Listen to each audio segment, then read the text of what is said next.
Ito, makapal to. Oh, yun oh, putol oh. Ayan, makapal yan oh. Makapal yan. Oh, tolpo. Oh, diba? Angas. Karambit. Rate natin 1 to 10. Rate ko dito is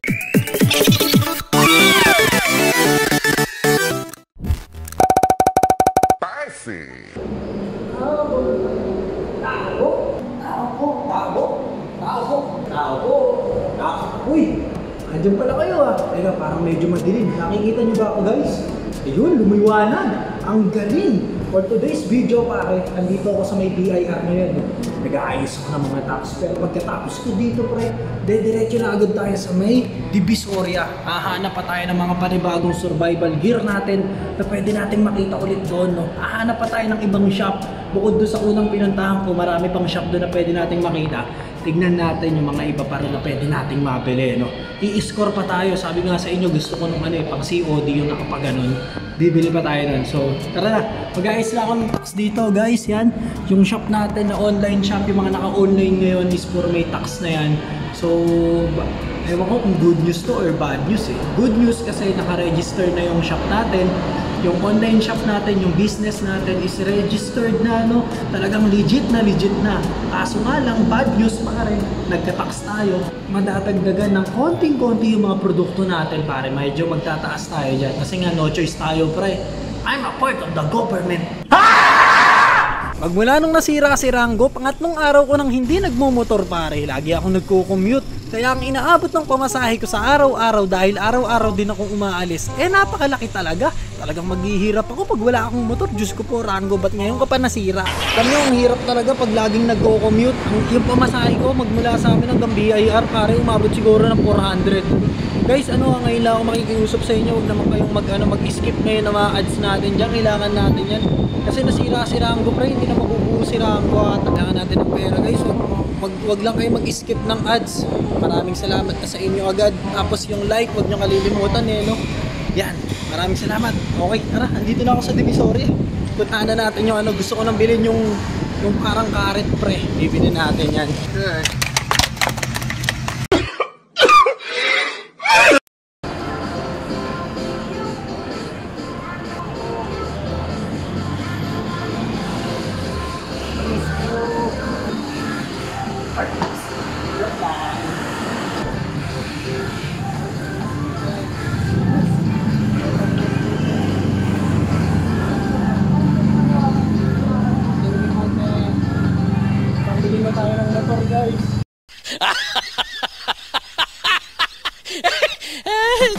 Mukhang magandang sideline to boy ah. Baka yumaman ako dito, hindi lang motor yung mabili natin pag araw-araw akong mamamalimos sa daan pare. Tignan nyo naman, nakakuha agad tayo 5 pesos mula kay ate. Ang tindi, mamamalimos lang ako, mukhang magandang racket to.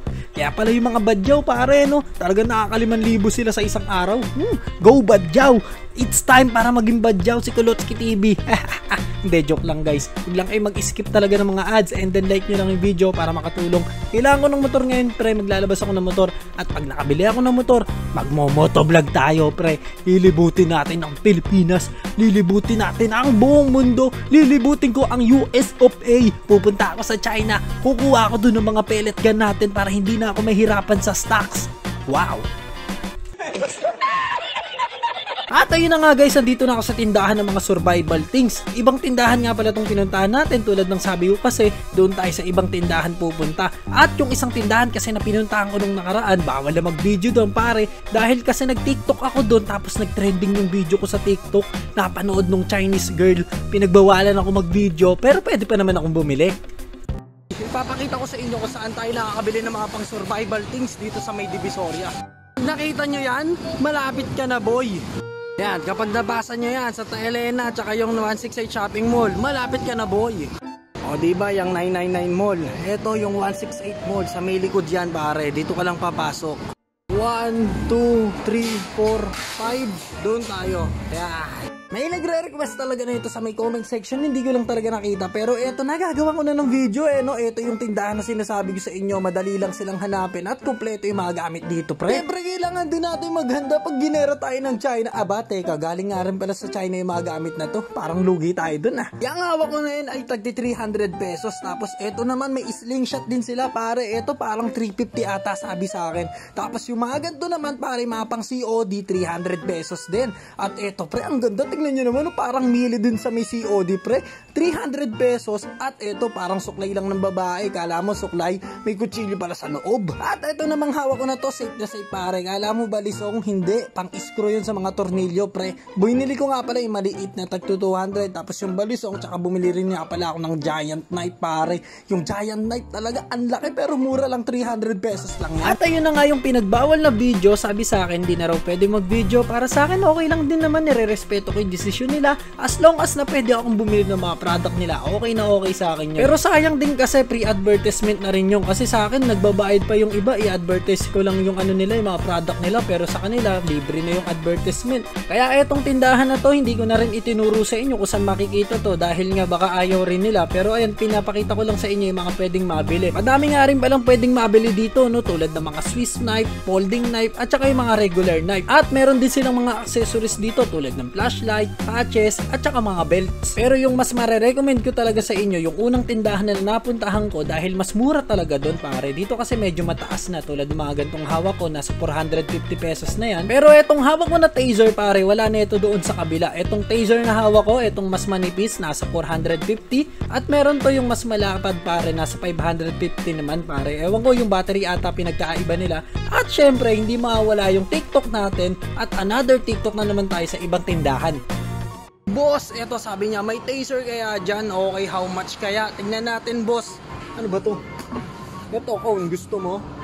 Dan dan dan dan dan dan dan. Parang kailan na, lapit na naman na mag-Christmas, pare. Kapalaboy, nag-trending yung video natin nung nakaraan. Bawal na mag-video sa tindahan ng mga beng-beng. Bakit beng-beng? Tindahan ng mga survival things, pare, bawal na. Pero eto, papakita ko pa rin sa inyo. Pero hindi ko na ituturo sa inyo kung saan yung tindahan. Ang goal ko lang naman ngayon is maghanap ng taser gun. Pero hindi tayo bibili dahil iba yung bibili natin. Pero eto, may taser gun dito. Eto, single taser gun to, pre. Pero sure na malakas talaga manginginig pati itlog mo pag sa'yo na dikit to, no? At meron din silang double spray. Ito, double taser gun. Ang tindi nito, pre, ang lakas. Pero hindi taser gun yung binili natin. Ito, pare, yung pang COD na gusto ko, no? O, diba, ang pogi. At pogi din mga singsing. Parang galing Saudi. Tignan nyo naman, ang lalaki. Terno dito sa binili ko, pare, puro bungo. Ano nga bang tawag sa gantong dagger, pare? Para siyang karet, no? Pero hindi ata karet tawag dito. Ang ganda talaga. Pero teka, itago na natin to. Wag tayo maglabas ng ganito dito. Baka mapagkamalan tayo. Tara na, let's go.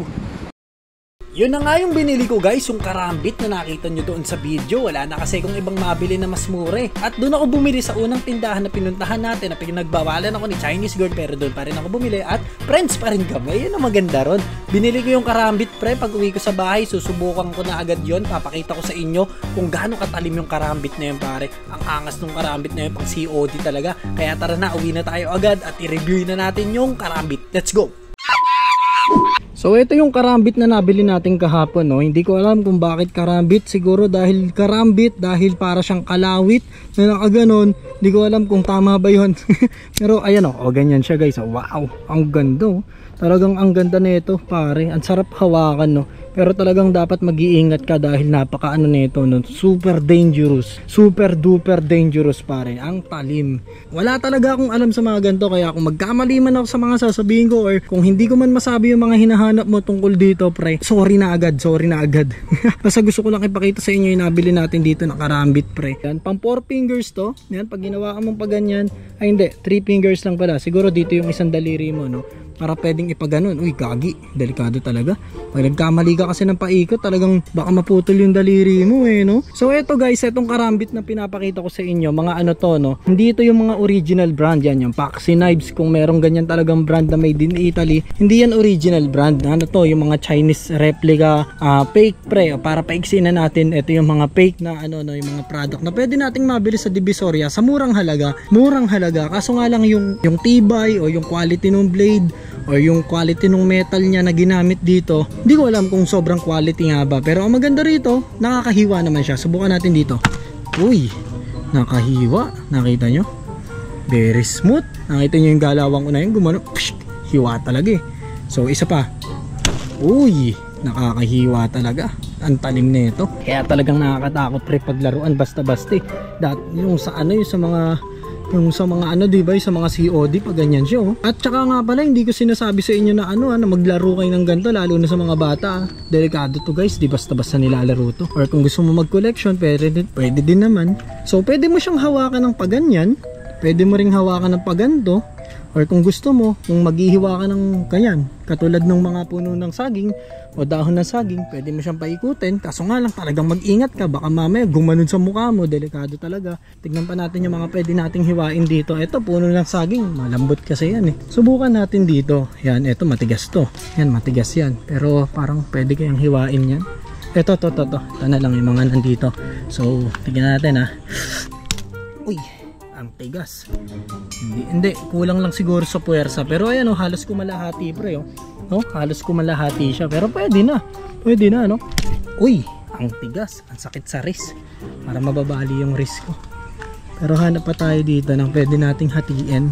Dahon ng saging, the best ng hatiin pre. Ayan, ito yung mga ano na, yung mga namamatay na yung dahon. So napakadali niya no, pamutol, lalo na kung dahon lang na saging. O diba? Kulang lang sa puwersa. Pero pwede na. Hup! Pwede nga rin pala itong ibalibag. Kaso nga lang yung mga gantong brand, baka masira. Lalo na kung mali yung tama niya, hindi naman bumaon yung pinaka blade, masisira to agad. Kaya talagang konting ingat lang no. Pero the best naman siya kung mga pamutol ng baging, pamutol ng puno ng saging, pamutol ng mga tali, o pamutol man ng kung ano. Pero yung kung mga ganyang sanga ng puno, lalo na kung ganito kalaki, yan o, yung ganyang kalaki, hindi kaya pre. Pero kayang makasugat no? Kaya niya makasugat, pero hindi mo kayang putulin yung ganyang kakapal. Yung mga ganito lang talaga, yung mga punong ng dahon ng saging yan, easy lang yan no? Kunwari nasa bundok ka, tapos yung mga gantong klase ng dahon, o putulin mo. O andali oh. O andali oh. O andali oh. O andali oh. O diba? Napakadali. Pero yung mga gantong ano, dahon, may hirapang ano dyan. Kung ipangahawi mo, kunwari sa bundok ka, tapos ganyan dadaanan nyo. Tapos ganito dala mo, tapos pangahawi mo sa dadaanan nyo. Abutin ka na siyam-siyam dyan bago ka makadaan. Kaya ang dapat dalhin dyan, gulok, yung mga haba, yung mga itak. Pero yung mga ganito, mga pang simpleng pamuto lang to. At depende rin pala sa baging pre. May baging na sobrang kapal tulad nito. Yan oh. Makapal yan. Yan oh, nakikita niyo, makapal yan.